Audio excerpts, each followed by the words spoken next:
Good morning students, welcome to next lecture of ERP. हमने अब तक डिस्कस किया था कि ईआरपी में जितने भी मॉड्यूल्स हैं उनका और उनके बीच में जो इंटीग्रेशन है वो हमारा किस तरीके से होता है। अब आता है जो कंपनीज हमें ईआरपी प्रोड्यूस करती हैं। आपको तीन ही कंपनीज का स्टडी करना है, सैप का, ओरेकल का और रैंक का। ठीक है, तो सबसे पहले डिस्कस करें सैप का। देखिए सैप जो बेसिकली हमारे पास है, सैप अपने ईआरपी सॉफ्टवेयर बनाती है क्योंकि एक सॉफ्टवेयर डिजाइनिंग कंपनी है। ये आपकी सबसे बड़ी एंटरप्राइजेज है जहां पर आपके एप्लीकेशन सॉफ्टवेयर डेवलप होते हैं। तो बेसिकली यहाँ हम ये कर रहे हैं कि सैप का जो ईआरपी है, सॉफ्टवेयर जो उसका है, उसके अंदर क्या क्या फीचर्स हैं। सेम ऐसे ओरेकल का क्या रिस्पॉन्स है और बैंक का क्या रिस्पॉन्स है आपका। ठीक है, तो सबसे पहले सैप जो हमारे पास सबसे बड़ी लार्जेस्ट एंटरप्राइजेज है जो कि एप्लीकेशन जितने भी हमारे हैं, यानी कि जितने भी आपके सॉफ्टवेयर हैं उनको वो डिजाइन करती है। जितने कॉम्पिटिटर्स हैं से अगर हम बात करें, जितने भी कॉम्पिटिटर्स आए हैं मार्केट के अंदर, ऐसा नहीं खाली सैप ही है या सैप को इतनी पब्लिसिटी क्यों देते हैं। तो बेसिकली हमारे पास जितने भी कॉम्पिटिटर्स मार्केट के अंदर आए, तो सैप जो था हमारे पास वो बेसिकली क्या है कि जो अपना वो सक्सेसफुली ग्रो करते हुआ चला गया।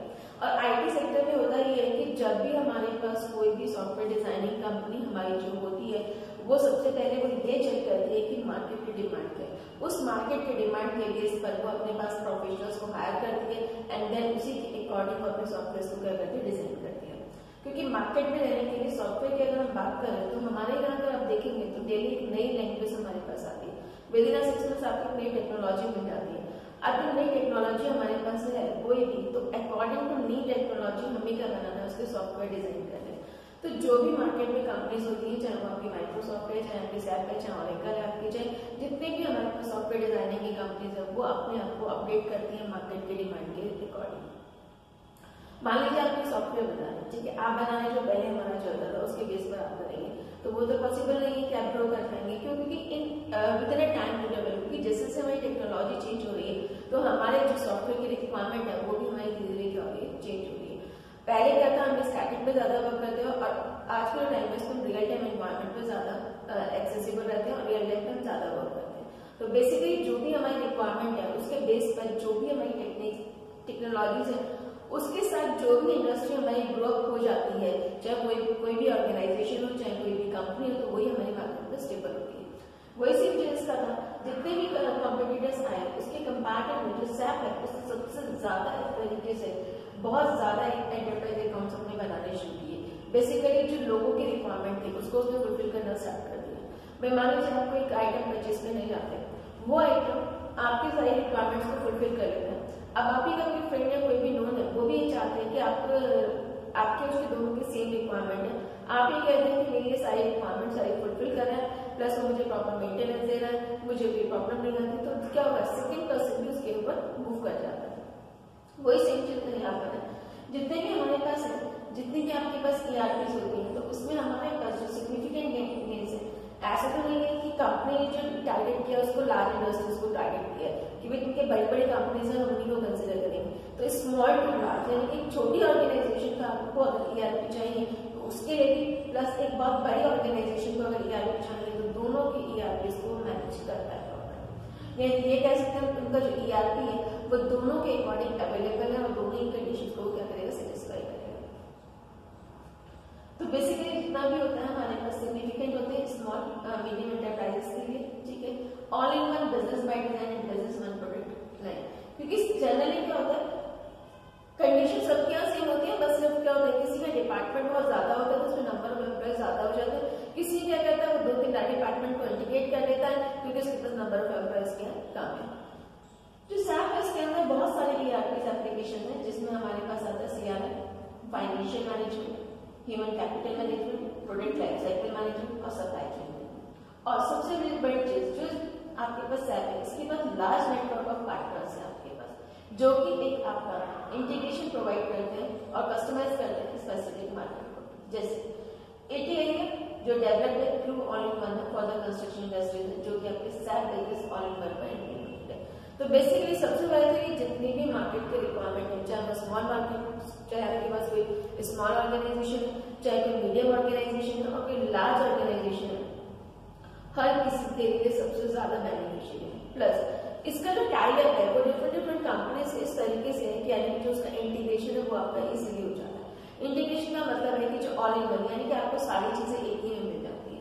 ठीक, भाई मान लीजिए आप कोई भी सामान परचेज करने के लिए जाते हैं, कोई भी काम आप करते हैं, तो अगर आपको कोई चीज अलग अलग लेनी है तो उससे बेटर है अगर आपको सारी चीजें एक ही में इंटीग्रेटेड मिलेंगी तो आप उसको ज्यादा प्रेफर करेंगे। क्यों? क्योंकि आपको क्या करना है, अगर मेरे पास मान लीजिए SAP ऑर्गेनाइजेशन है, SAP ने हमारा प्रोडक्ट भेजा, उसने क्या किया, आपको सारी चीजें इंटीग्रेट करके दे दी। अब जब उसने मुझे इंटीग्रेट करके दे दिया तो इट मींस क्या, मुझे अलग अलग लोगों से कोई बात नहीं करनी, सिर्फ किससे बात करनी, एक ही पर्सन से जिससे मैंने ERP परचेज किया। तो जो ऑल इन वन यानी कि इसकी जो अपने पार्टनर्स हैं उनके साथ उसने अपने आप को इतना टाई अप किया हुआ है, इतना अपना जो दोनों के बीच का रिलेशनशिप है वो इतना स्ट्रांग है कि उन्हें सारी चीजें ऑल इन वन जो है वो अपना पैकेज प्रोवाइड करते हैं। तो एक कस्टमर को सारी की सारी रिक्वायरमेंट जो उसकी है वो एक ही पैकेज में फुलफिल हो जाती है, उसे इंडिविजुअली पैकेज की जरूरत नहीं होती है। ये नहीं होता कि वो एक पैकेज उससे लेगा, दूसरा पैकेज दूसरी कंपनी से लेगा, थर्ड पैकेज किसी थर्ड कंपनी से लेगा। In addition to the ERP products, have offered several business analytical application. बहुत सारे business analytical applications जो है वो SAP हमारा प्रोवाइड करता है, जिसमें आपके पास जो होते हैं वो आपके, जिसे हम ये भी कह सकते हैं, जो कि SAP को इसी की वजह से था कि बिजनेस इंटेलिजेंस का भी इसने कॉन्सेप्ट लेकर के आया और इसको बिजनेस इंटेलिजेंस लीडर का सर्कल जो था IBM वगैरह के साथ इसने अपने आप को कोलैबोरेट किया और जनरली इसने क्या किया, अपने आप को जैसे रिसर्च इनोवेशन के साथ किया, ठीक है। इनकी जो इन्वायरमेंट टेक्नोलॉजीज है वो ऑर्गेनाइजेशंस को अलाउ करती है कि वो मल्टीपल सोर्सेज से क्वेरीज को रन करता है, ठीक है। मींस एक क्लिक को वो क्लिक करेगा और एक स्पेसिफिक SAP प्रोडक्ट की जो एप्लीकेशंस है या इंडस्ट्रियल सॉल्यूशन है वो आपको प्रोवाइड हो जाएगा, ठीक है। तो मींस आपको अगर एक कस्टमर की एक वेंडर की कोई भी क्वेरी है तो वो क्वेरीज को भी जनरेट कर पाए इजीली, इस चीज को उसने मैनेज किया। तो बेसिकली क्या है कि वो टाइम टू टाइम अपने आप को क्या कर रहा है, एनहांस कर रहा है, अपने आप को डेवलप कर रहा है, इसीलिए वो मार्केट में क्या होता है, एक बहुत ज्यादा कॉमन, इसका जो ERP है उसका जो प्रोडक्ट है बहुत ज्यादा कॉमन प्रोडक्ट है। सेकेंडली जो ERP में जो SAP के फीचर्स है वो क्या है, SAP सॉफ्टवेयर में 3 फीचर्स है। फर्स्ट वन आता है हमारे पास रियल टाइम प्रोसेसिंग, ठीक है।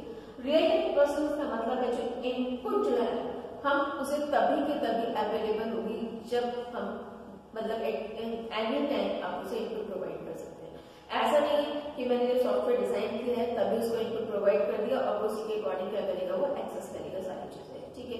तो इनपुट प्रोवाइड का मतलब ये है कि वो अपने आप में कभी भी अपने आप कभी भी उसे इन्फॉर्मेशन देंगे उसी के अकॉर्डिंग वो क्या करेगा, अपना रिजल्ट आपको स्पेसिफाई कर देगा। तो वही चीज है, रियल टाइम में जो इनपुट है वो हमेशा एंटायर सिस्टम में इमीडिएटली अवेलेबल हो जाता है जो भी आप उसे इनपुट देना चाहते हैं। नेक्स्ट है स्टैंडर्ड सॉफ्टवेयर, मींस जैसे कहते हैं एंटरप्राइजेस का जो सॉफ्टवेयर है जिस कस्टमर यानी कि जो आपका स्टैंडर्ड का मतलब जो एक पर्टिकुलर कस्टमर की एक पर्टिकुलर वेंडर की रिक्वायरमेंट है जो उसने स्टैंडर्ड सेटअप किया हुआ उसको वो सबको फुलफिल करता है। तो हम इसे कहते हैं कि ये हमारे पास क्या है, एक SAP का जो सॉफ्टवेयर है वो एक ऐसा सॉफ्टवेयर हमारे पास स्टैंडर्ड सॉफ्टवेयर है। इंटीग्रेशन जनरली क्या होता है कि जब अभी हम ऑलरेडी पढ़ चुके हैं, जैसे CRM डिपार्टमेंट है उसको इंटीग्रेट करना होता है, सप्लाई चेन है वो इंटीग्रेट होता है दूसरे डिपार्टमेंट से, फाइनेंस डिपार्टमेंट को हर डिपार्टमेंट से इंटीग्रेट करना होता है, तो इन्वेंटरी को सेल्स डिपार्टमेंट से, फाइनेंस डिपार्टमेंट से, CRM से सबसे इंटीग्रेट होना पड़ता है। तो बेसिकली इंटीग्रेशन है हमारा, यानी कि डिपार्टमेंट वाइज इंटीग्रेशन जो है वो हमारा इजीली अवेलेबल होता है किसके अंदर, SAP के अंदर। यानी कि डिपार्टमेंट हुई यानी कि आपको जो डेटा है वन एप्लीकेशन से दूसरी एप्लीकेशन पर आपका अवेलेबल हो जाता है। ये नहीं कि आपको सिर्फ एक ही एप्लीकेशन पर वो अवेलेबल होगा दूसरी पर अवेलेबल नहीं होता है आपका। जैसे जो सेटलमेंट है आपका फॉर कंप्लीटेड प्रोक्योरमेंट यानी कि मटेरियल मैनेजमेंट कंपोनेंट जो होता है SAP के अंदर वो इम्प्लीमेंट होगा आपका किसके अंदर, फाइनेंशियल अकाउंटिंग के अंदर भी, ठीक है। और फाइनेंशियल जो यानी कि जो डिलीवर डिपार्टमेंट है वो जो भी अपने डॉक्यूमेंट्स को यूज कर रहे हैं, जो वो क्रिएट कर रहे हैं ड्यूरिंग द ऑपरेशन, तो वो क्या करेगा अपने आप में ये दोनों डिपार्टमेंट के लिए, क्योंकि प्रॉपर इंटीग्रेटेड है मेरा सॉफ्टवेयर यानी कि सेंट्रलाइज है वो, और सेंट्रलाइज की वजह से जब भी एक जगह से कोई भी अपडेशन होगा तो दूसरी जगह वो टाइमली अपडेट हो जाएगा। ये नहीं है कि एक डिपार्टमेंट को अलग से आपको इंटीग्रेट इन्फॉर्म करना है, दूसरे डिपार्टमेंट को अलग इन्फॉर्म करना है, थर्ड डिपार्टमेंट को अलग से इन्फॉर्म करना है। मीन्स आपको बार बार अपडेट करने की जरूरत नहीं है, आपका वन टाइम अपडेशन है, आप एक ही जगह अपडेट करेंगे और बाकी सब जगह आपके अपडेटेड इन्फॉर्मेशन पहुंच जाएगी। क्योंकि देखिए फाइनेंस डिपार्टमेंट की अगर हम बात करें उसका ERP हम जो बना रहे हैं ERP मॉडल जो फाइनेंस का बनेगा तो उसमें टैली वगैरह भी ज्यादा फोकस होता है, लेजर है, ये सही चीजें होनी चाहिए। आप हमारे पास अगर इन्वेंट्री का मेजर फोकस होता है स्टॉक पर, तो वो सब चीजें डिपार्टमेंट क्या करेंगे, आपस में इंटीग्रेट भी तो करेंगे, यानी कि उनकी एप्लीकेशन में, यानी जो वो यूज कर रहे हैं तो दूसरा जो दूसरी एप्लीकेशन यूज कर रहा है, तो दोनों आपस में इंटीग्रेट हो जाते हैं, यानी कि आपका जो डेटा है वो हर एप्लीकेशन पर अवेलेबल होगा। यहाँ एप्लीकेशन की बात करेंगे, हर डिपार्टमेंट में हमारे पास अवेलेबल होगा, ठीक है। SAP की कुछ मेथोडोलॉजी होती है, देखिए SAP जो होता है वो एक्सेलरेटेड SAP यूज करता है, ठीक है, जिससे कि आपका जो भी आपके पास SAP के जितने भी प्रोजेक्ट्स हैं वो जल्दी से जल्दी और कॉस्ट इफेक्टिवली जो है आपका इम्प्लीमेंट हो जाए। मीन्स फास्टर का मतलब है कि मान लीजिए आपके पास कोई भी कस्टमर आया, आपने उससे बोला कि विद इन 20 डेज या विद इन 10 डेज आप उसको इम्प्लीमेंट करेंगे, तो आप उसे फास्ट यानी कि जल्दी से आप उसे इम्प्लीमेंट भी करें, और दूसरा वो कॉस्ट इफेक्टिव भी होना चाहिए, यानी कि हाईली कॉस्ट नहीं उसकी होनी चाहिए, जिससे कि हर कोई यूजर उसको आराम से ले। अब हमारे पास जो एक्सेलरेटेड SAP है वो क्या हेल्प करता है हमें, फर्स्ट वन तो क्या करता है, रिड्यूस कर देता है इम्प्लीमेंटेशन टाइम को, क्योंकि जब एक सॉफ्टवेयर को हम लेकर के आते हैं, यानी एक सॉफ्टवेयर जब भी कंपनी से आप परचेज करते हैं तो वो आपकी कंपनी में आके इम्प्लीमेंट करती है। इम्प्लीमेंट का मतलब है जितने भी सिस्टम्स है उन पर वो क्या करेगी, उसको डाउनलोड कराएगी, उसको एक्सेस कराएगी, अब प्रॉपर्ली अगर हमने उनको ट्रेनिंग के लिए भी बोला तो हर चीज को क्या प्रोवाइड करेगी, ट्रेनिंग प्रोवाइड करेगी। तो SAP की ASC की वजह से जो हमारे पास एक्सेलरेटेड SAP होता है उससे हमारा जो इम्प्लीमेंटेशन टाइम है वो कम हो जाता है। नेक्स्ट, अचीव क्वालिटी इम्प्लीमेंटेशन, हम क्वालिटी इम्प्लीमेंटेशन को भी अचीव कर लेता है। Next, make effective and efficient use of project resources, जितने भी हमारे प्रोजेक्ट की रिसोर्सेज हैं उसको हम एफिशिएंटली और इफेक्टिवली यूज कर लेते हैं, ठीक है। एक्सेलरेटेड SAP जो होता है रोड मैप है, टूल्स है और जो सर्विसेज और ट्रेनिंग है, जिससे आपके जो SAP के प्रोजेक्ट्स है, SAP का प्रोजेक्ट का मतलब है जितने भी हमारे ARPs नहीं है उसकी जो कंपनी के प्रोजेक्ट है वो इजीली आपके इम्प्लीमेंट हो जाते हैं हर जगह। इजीली इम्प्लीमेंट का मतलब है कि जो आपको ट्रेनिंग अगर किसी को प्रोवाइड करनी है तो आप उसे ट्रेनिंग भी प्रोवाइड करेंगे इफेक्टिवली, जिससे कि वो इजीली उसे इम्प्लीमेंट करें। रोड मैप का मतलब है आपके पास एक प्रोजेक्ट प्लान होता है, हर डिफरेंट फेसेस उसके क्या है, तो मीन्स हम ये कहते हैं ना कि जो भी काम हमें करना है उसका एक रोड मैप तैयार करेंगे। रोड मैप का मतलब है मुझे फर्स्ट स्टेज से लेकर के लास्ट तक जो जाना है, तो किस किस तरीके से मुझे काम करना है, वो सब चीजें हमारे पास होनी चाहिए। तो ऐसे की जगह एक्सेलरेटेड SAP जो होता है आपका एक रोड मैप तैयार कर लेता है। रोड मैप का मतलब है फर्स्ट उसे क्या करना है टास्क, सेकंड टास्क उसे क्या करना है, थर्ड क्या करना है, फोर्थ स्टेप में क्या करना है, फिफ्थ स्टेप में क्या करना है। मीन्स हमारे पास सारी की सारी जो भी है आपके पास, आपको स्टेप बाय स्टेप जितनी भी इंफॉर्मेशन है वो आपके पास होती है, ठीक है। ऐसा नहीं होता कि ठीक है हमने लिया, हम बने और प्रोजेक्ट बनाने के लिए बैठ गए बिना कुछ मॉडल डिवाइड करे कि पहले क्या करना है, कुछ सोचा नहीं, पर तो वो क्या होगा, फाइनली जो भी कस्टमर की रिक्वायरमेंट है, कस्टमर की नीड है वो फुलफिल नहीं करेगा, तो हमारे पास क्या हुआ, जितना टाइम हमने इस प्रोजेक्ट को बनाने में लगा वो वेस्ट हो गया, जो मैन पावर हमने लगाई उसमें वो भी हमारी क्या हो गई, वेस्ट हो गई, और सबसे इंपॉर्टेंट चीज हमारे टाइम भी क्या हो गया, वेस्ट हो गई। तो बेसिकली एक रोड मैप का मतलब है जो पूरे प्रोजेक्ट की लाइफ साइकिल है उसको स्पेसिफाई करके रखता है कि आपको फर्स्ट स्टेप क्या लेना है, सेकंड स्टेप क्या लेना है, थर्ड क्या लेना, फोर्थ क्या लेना, फिफ्थ क्या लेना, ठीक है। देखिए अगर हम बात करें इसकी तो सबसे पहले आता है प्रोजेक्ट की ड्यूरेशन, ठीक है, कि जो भी आपको प्रोजेक्ट चाहिए उसकी एक्चुअली रिक्वायरमेंट क्या है। भाई आप प्रोजेक्ट किसके लिए बना रहे हैं, कस्टमर के लिए बना रहे हैं कंपनी, तो कस्टमर की एक्चुअल रिक्वायरमेंट्स क्या है उस चीज को जो है वो प्रोजेक्ट प्लानिंग मैनेजर पेशेंट में आता है, क्योंकि जो हमारे प्रोजेक्ट की एक्चुअल रिक्वायरमेंट है, जो कस्टमर की एक्चुअल रिक्वायरमेंट है उसी को हम आगे इंप्लीमेंट करेंगे, उसी से हम अपना क्या बनाएंगे, सॉफ्टवेयर डिजाइन करेंगे। नेक्स्ट आता है हमारे पास क्या, बिजनेस ब्लूप्रिंट, यानी कि ब्लूप्रिंट, यानी कि जो आपका बिजनेस है उसका भी तो ब्लूप्रिंट होगा आपका। भाई आपका जो बिजनेस है वो किस टाइप का बिजनेस है, आपके पास कौन कौन सा डिपार्टमेंट है, आपकी क्या क्या रिक्वायरमेंट है, वो सब चीजें भी उसको पता होनी चाहिए, क्योंकि ब्लूप्रिंट अगर हमने दे दिया उसका तो उसे पता है कि मुझे इसके अकॉर्डिंग अपना प्रोजेक्ट जो है वो बनाना है। देन रियलाइजेशन, एक्चुअल में क्या हो सकता है, फाइनल प्रिपरेशन, गोली बन सकता है। फाइनल प्रिपरेशन का मतलब है जब आपने बना लिया प्रोजेक्ट को तो उसका मतलब क्या करना है, अब आपको क्या करना है, उस प्रोजेक्ट के लिए जाना है, जाने का मतलब है जब आपने इस प्रोजेक्ट को बना लिया देन आप उसे सपोर्ट करना। सपोर्ट का मतलब है अगर आपकी कोई भी प्रॉब्लम आ रही है, किसी कस्टमर की कोई भी क्वेरीज है, कोई भी प्रॉब्लम है तो उसको आपको क्या करना है, सॉर्ट आउट करना है, ठीक है। सबसे पहले आता है प्रोजेक्ट लोकेशन। अब जितनी भी एक्टिविटीज हमने पढ़ी है, यानी कि जो भी हमारे पास प्रोजेक्ट लाइफ साइकिल में जितने भी फेजेस हैं अब उनको हम इंडिविजुअली स्टडी करेंगे। फर्स्ट वन आता है प्रोजेक्ट लोकेशन। देखिए इसके अंदर जो एक्टिविटीज होती है, इनिशियल स्कोप क्या है आपके प्रोजेक्ट का, ठीक है, हाइट लेवल टाइमलाइंस क्या है, यहाँ पे प्लान्स क्या है, प्रोजेक्ट का चार्ट क्या है, यानी कि टीम मेंबर्स कितने हैं, प्रोजेक्ट के आपके पास के किक ऑफ का मतलब है आप कितनी जल्दी प्रोजेक्ट बना सकते हैं, ठीक है। भाई कोई भी काम करने से पहले हम क्या करते हैं, उसको प्लान कर लेते हैं प्रॉपर्ली। जैसे आप क्या करते हैं, घर में कोई भी काम है, ठीक है, उस काम को करना है तो आपने क्या किया, हर किसी को टास्क डिवाइड कर दिया, भाई तुम्हें ये काम करना है, दूसरे को ये देखना, थर्ड पर्सन को ये देखना, फोर्थ को ये देखना। अब कौन पर्सन किस तरीके से देगा वो भी अपना प्लानिंग करेगा। तो वही चीजें यहाँ पर सबसे पहले तो जो हमारा इनिशियल स्कोप है उसको हमें प्रिपेयर करना।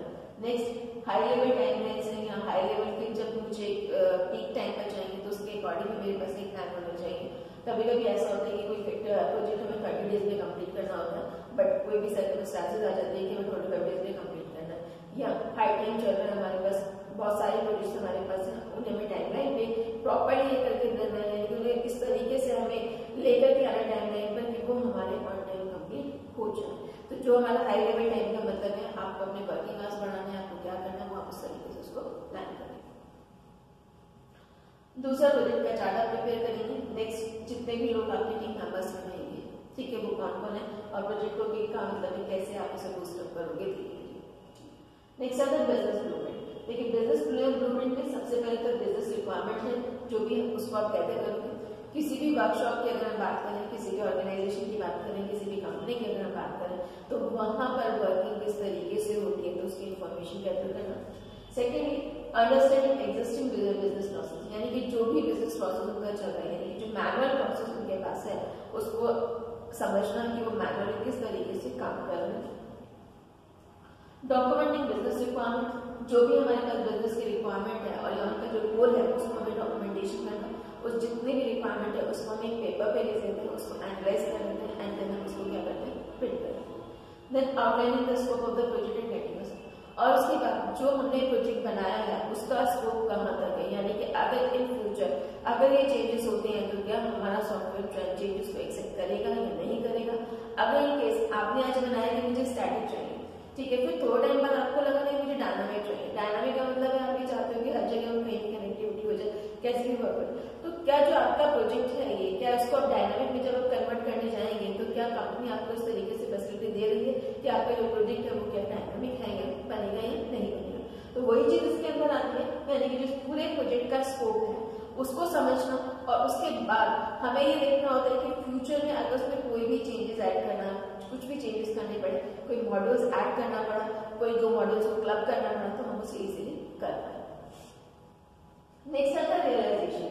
देखिए जो भी बिजनेस है उसको फेस टू में करती है, साथ सिस्टम के साथ क्या करती है वो कॉन्फ़िगर हो जाती है, यानी कि अब जो आपका फाइनल हम क्लियर है ना कोडिंग का टाइम है वो आपका स्टार्ट हो जाता है, मीन्स अब उसका जो डिजाइनिंग है, उसका जो प्रोडक्शन है प्रोजेक्ट का वो स्टार्ट हो जाता है। नेक्स्ट होता है फाइनल प्रिपरेशन। देखिए फाइनल प्रिपरेशन में एंड टेस्टिंग, यानी कि जो भी हमने प्रोजेक्ट बनाया है या जो भी मॉडल्स बनाया उसमें हम टेस्टिंग करते हैं। टेस्टिंग हमारी बहुत अलग अलग तरीके से होती है, एक हमारी मॉडल टेस्टिंग होती है, फिर इंटीग्रेशन होती है, रिग्रेशन होती है। तो वो सब चीजें कि हमें कहाँ पर कौन सी टेस्टिंग अप्लाई करनी है।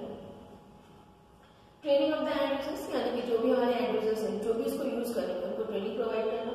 देन सिस्टम की जो मैनेजमेंट एक्टिविटीज है उनको, और कट ओवर एक्टिविटीज, यानी कि जो आपकी कुछ एक्टिविटीज ऐसी होती है कि जो हमारे पास बहुत ज्यादा इंपॉर्टेंट होती है, तो वो सारी एक्टिविटीज को मैनेज करेगा।